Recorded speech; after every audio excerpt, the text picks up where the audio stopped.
Assalamualaikum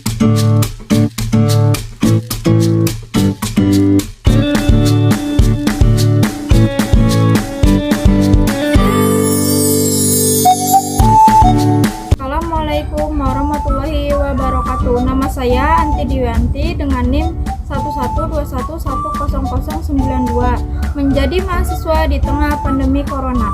Pandemi COVID-19 mempengaruhi dan mengubah banyak hal dalam kehidupan mahasiswa dalam proses perkuliahan.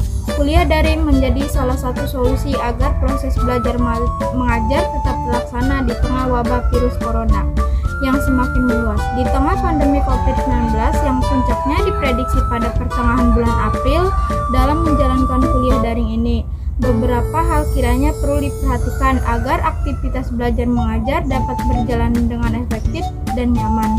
Dosen dapat memodifikasi ulang rencana pembelajaran untuk menyesuaikan proporsi penugasan dan kapasitas tenaga dari dosen dan mahasiswa. Materi pembelajaran pun secara umum bersifat fleksibel karena dapat dibagikan melalui platform daring yang dapat berupa video pembelajaran. Assalamualaikum warahmatullahi wabarakatuh. Perkenalkan, nama saya Alpi Nurhayati dengan NIM 112110077. Di sini saya akan melanjutkan presentasi dari Anti Dwianti. Menjadi mahasiswa di tengah pandemi COVID-19. Semua mahasiswa dituntut untuk mandiri dalam menjalankan semua amanah dalam kehidupan, terlebih dalam kondisi darurat. Niat dan motivasi tinggi untuk berjuang adalah kunci utama.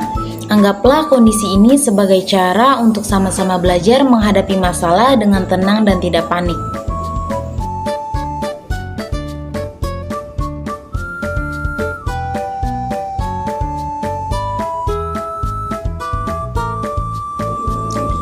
Adapun dampak positif kuliah online di masa pandemi COVID-19.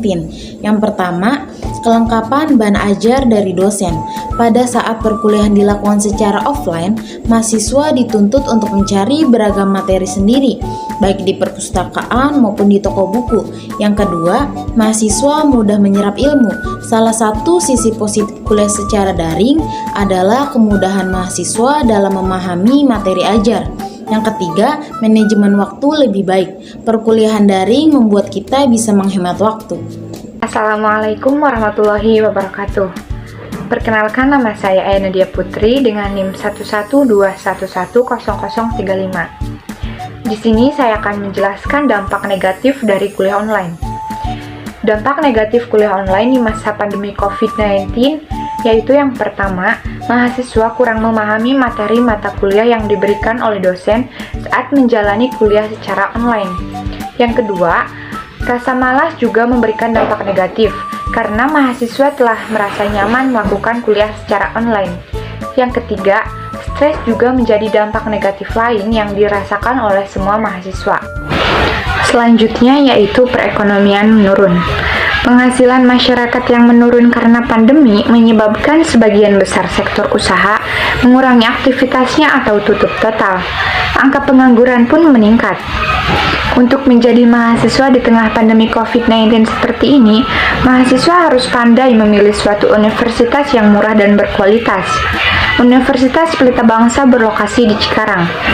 Universitas Pelita Bangsa merupakan perguruan tinggi baru, hasil perubahan bentuk dari penggabungan antara Sekolah Tinggi Ilmu Ekonomi dan Sekolah Tinggi Teknik, sesuai dengan Surat Keputusan Menteri Pendidikan Nasional Republik Indonesia Nomor 660/KPTI/I/2019 tanggal 2 Agustus 2019. UPB berdiri pada hamparan lahan seluas 11.603 meter persegi yang beralamatkan di Jalan Inspeksi Kalimalang, Tegal Danas, arah Deltamas, Cikarang Pusat, Kabupaten Bekasi, yang mana berada di tengah-tengah pusat segitiga emas Lipo Cikarang Meikarta, Jababeka, Deltamas, yang dikelilingi oleh kawasan industri terbesar di Asia Tenggara. Meskipun harganya terjangkau, Universitas Pelita Bangsa memiliki kualitas yang berkualitas dan megah. M yaitu moral tinggi, E entrepreneur, G gigi dalam berkarya, A ahli di bidangnya, H harapan bangsa, sesuai dengan motonya dan memiliki lokasi yang strategis.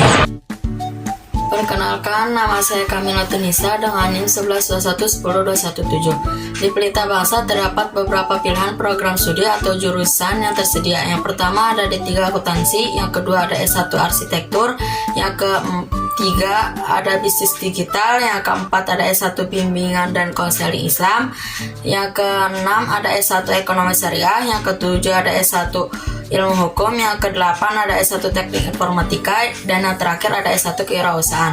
Kesimpulannya, mahasiswa harus tetap semangat untuk mengikuti kuliah, semangat belajar. Dengan demikian, apa yang sudah dosen siapkan untuk mahasiswa dapat diterima dengan baik, dan ilmu yang disampaikan dapat ditangkap dengan baik. Harapannya, nothing else but healthy. Semoga semuanya tetap sehat, baik secara fisik dan mental. Kalau merasa sendiri, talk to somebody atau datang ke psikolog agar mental health tetap terjaga dan terhindar dari stres.